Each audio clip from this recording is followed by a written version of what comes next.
So, gagawa tayo ng beef Wellington. Papakita ko sa inyo kung paano gumawa ng beef Wellington.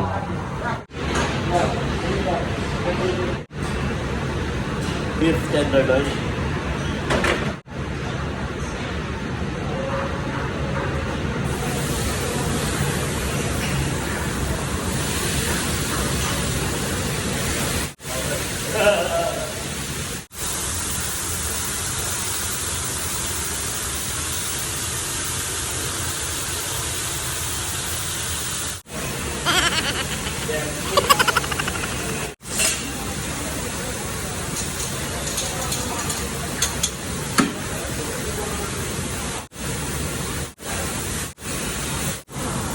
Ito yung searing na ginagawa ko.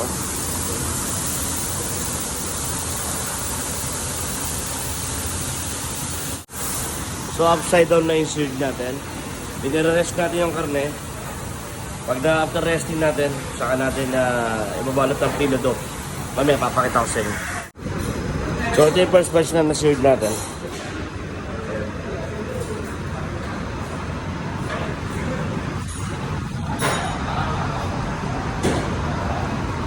So i-rest mo natin yung karne. Mamaya papakita ko siya kung paano ko papalutin.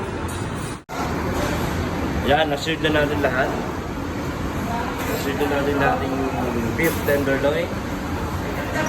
Yan. So gagawin muna natin, i-rest muna natin yung ating karne. After natin ma-rest yung karne, ang purpose nga pala nito, kaya nilagyan ko siya ng tray. Para yung dugo niya lumabas. Para hindi magtubig yung ating pilado. Pag binalot na natin siya sa pilado. Yan. Okay. So mamaya, ang gagawin lang natin sa kanya, i-rest muna natin yung ating karne. Pag na-rest na natin, saka na natin ibalot sa pilado. Mamaya papakita ko sa inyo kung paano ko ginawa. Ayun na po si Chris. Gagawa ng duxil mushroom para sa Wellington. Okay? Number 1.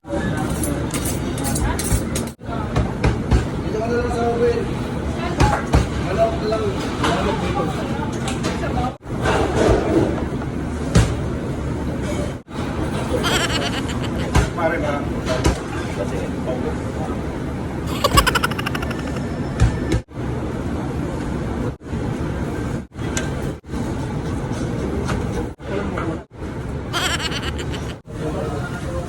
Jason!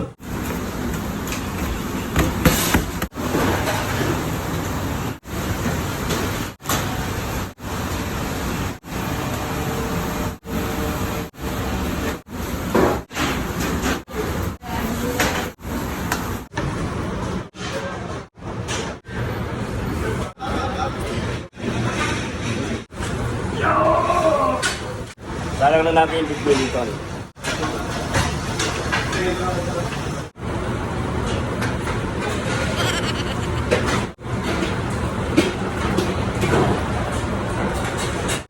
Yan.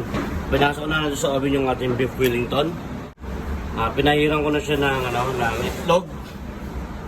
Egg wash. Yan. Nilagyan na natin siya ng itlog bago natin salang.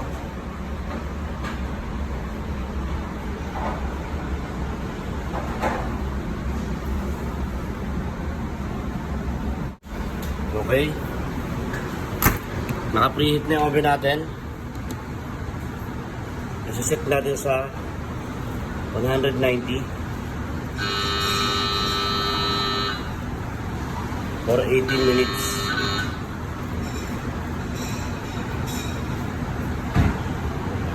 Tapos aantay natin maluto. Yan, matakbo na siya. Okay, napakita ko sa inyo kung paano yung proseso ng beef Wellington. So operation muna kami. Kaya naluto na natin yung beef Wellington. So inuwahan natin yung dulo para lumabas yung juice niya. So ayun yung pagkaluto natin sa beef Wellington. Maganda yung kulay niya.